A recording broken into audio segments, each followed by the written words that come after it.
Je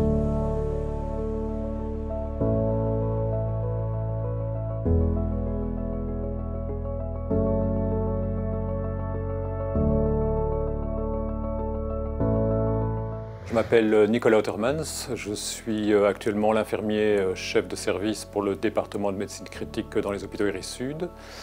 Département de médecine critique, donc c'est les urgences des 3 sites, les soins intensifs des 3 sites, les 2 PIT et le SMUR. Puisque j'ai été chef pendant une vingtaine d'années avant d'être chef de service, j'ai appris à savoir écouter, les gens.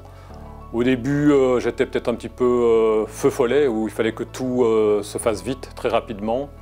Mais avec le temps, on apprend à avoir un peu de sagesse, à prendre un peu de distance, à savoir écouter et à prendre le temps, à savoir que tout ne se fait pas en un claquement de doigts et que parfois les choses prennent du temps. Quand je regarde des unités de soins intensifs, j'en parle beaucoup des soins intensifs puisque j'ai passé la majorité de mon temps aux soins intensifs.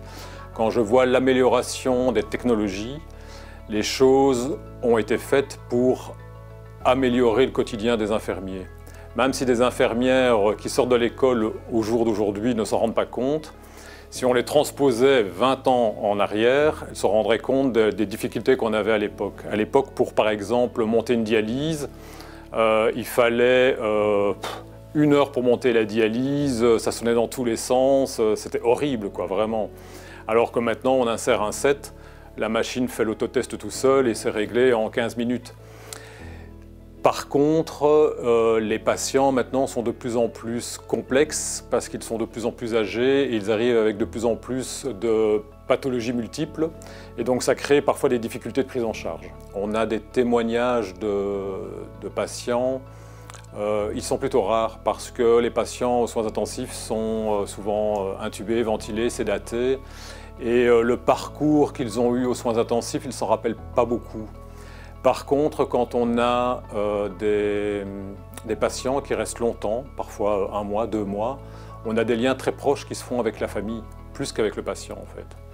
Et donc je me rappelle d'une histoire d'un patient jeune qui avait fait un choc septique terrible où on avait dû lui amputer les 2 jambes, lui amputer une main, plusieurs doigts, enfin c'était vraiment horrible pour ce patient.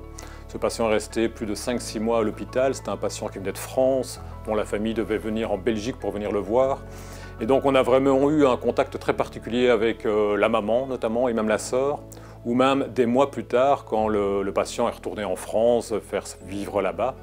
Ils m'ont recontacté pour voir un peu comment j'allais. Évidemment, moi j'ai demandé comment lui allait.